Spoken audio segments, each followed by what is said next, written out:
విచారణ జరుగుతుంది కదా. See the investigation is going on, let it go. The investigation should happen in a more transparent వే.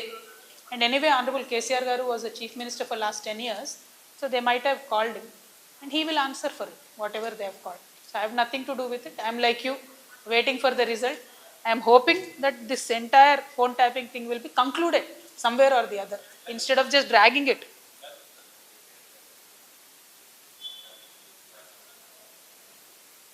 నేనేమంటున్నా brother, మన ఏం జరిగిందో నాకు తెలియదు. చట్టానికి ఎవరు కూడా అతీతులు కాదనడానికి మాత్రం మనము ఆలోచన చేసుకోవాలి. సేమ్ థింగ్ నిన్న కేసీఆర్ గారిని ఫోన్ ట్యాపింగ్ పిలిచిన తర్వాత కూడా మళ్ళా వర్కింగ్ ప్రెసిడెంట్ కేటీఆర్ గారు మాట్లాడుతూ అనేకమైన అంశాలు చెప్పారు. విచారణకు పిలవడం నేరము ఘోరము అన్నట్టుగా మాట్లాడినారు. నేనేమంటున్నా, ప్రజా జీవితంలో ఉన్నప్పుడు అనేకమైన అంశాలు ఉంటాయి, వాటి కాన్సిక్వెన్సెస్ ఫేస్ చేయాల్సి వస్తుంది. సో ట్రాన్స్పరెంట్గా విచారణ కొనసాగడానికి అందరం కూడా సహకరించి ఈ అంశాన్ని ఎంత తొందరగా క్లోజ్ చేస్తే అంత మంచిది. Thank you.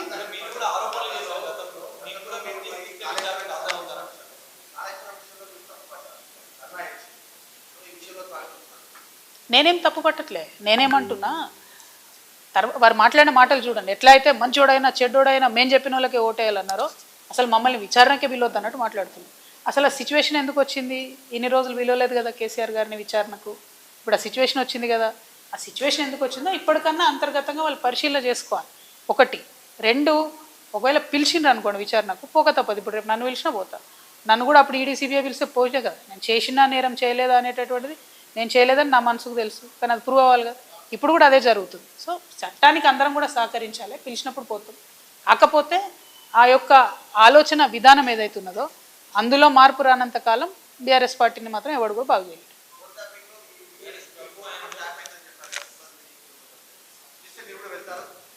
తప్పకుండా చట్టానికి సహకరిస్తాం కదా. చట్టానికి సహకరించకుండా ఎందుకుంటాం? వెళ్తాం.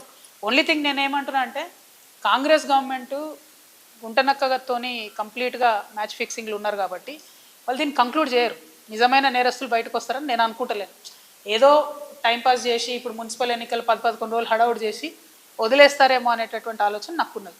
కాబట్టి Congress has to prove if the government is transparent, if they are serious, ఈ ఇన్వెస్టిగేషన్ షుడ్ గో ఫార్వర్డ్. ఏడబోతుంది 2 ఏళ్ల నుంచి? ఎక్కడ వేసిన గొంగలు అక్కడే ఉంది, తిరిగిన దగ్గరే తిరుగుతూ ఉన్నది. సో స్టాండ్ వేసి సైకిల్ దొక్కినట్టు ఉంది పరిస్థితి.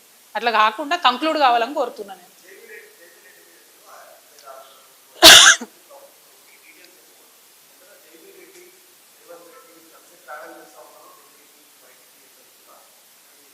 అంటే జైవీర్ రెడ్డి గారు రేవంత్ రెడ్డి గారు ఎంత క్లోజ్ అనేది నాకు తెలియదు, నాకు అనవసరం కూడా.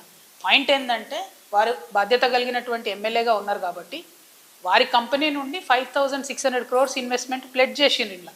సో వేరే కంపెనీలాగా ఇది కూడా ఉట్టిగా టైంపాస్ ప్లెడ్జా, సీరియస్ ప్లెడ్జా? వారు చెప్పాలి, ప్రభుత్వం చెప్పాలని నేను అడుగుతున్నాను. మిగతా కంపెనీస్ మేము చెప్పినటువంటి ఇప్పుడు చూపించినటువంటి కొన్ని అయితే వెబ్సైట్ లేని కంపెనీలు కూడా 5,000 కోట్లని ప్లెడ్జ్ చేసారు. 10 లక్షలు పేడప్ క్యాపిటల్ ఉన్న వాళ్ళు కూడా 3,000 కోట్లు అని చెప్పి ప్లెడ్జ్ చేయడం జరిగింది. సో నేను అందుకని అంటున్నాను, అంటే చెప్తే మీకు బోర్ కొడతాను, అన్ని పేర్లు చెప్పాలి, ట్వీట్ చేస్తావి, మీరు డీటెయిల్స్ చూడొచ్చు. మీరు కూడా ఒక్క నిమిషం గూగుల్లో కొడితే మీకే తెలుస్తుంది ఏంది పరిస్థితి అని. Total fake. ఏదో 1-2 రియల్ కంపెనీస్ ఉన్నా కూడా అవేంది అని అంటే, అక్కడ మార్కెట్కి అసలు వీడికి ఎట్లా వస్తారు, ఆ స్ట్రీమ్లో ఇంతగానం ఎట్లా ఇన్వెస్ట్ చేస్తారంటే సమాధానం లేదు, రోడ్ మ్యాప్ లేదు. సో వీటి మీద స్పష్టత ఇవ్వాల్సిన బాధ్యత ప్రభుత్వానికి ఉన్నది, ప్రశ్నలు అడిగే బాధ్యత ప్రతిపక్షంగా మాకున్నది. కాబట్టి మేము అడుగుతాం. Thank you. జై తెలంగాణ.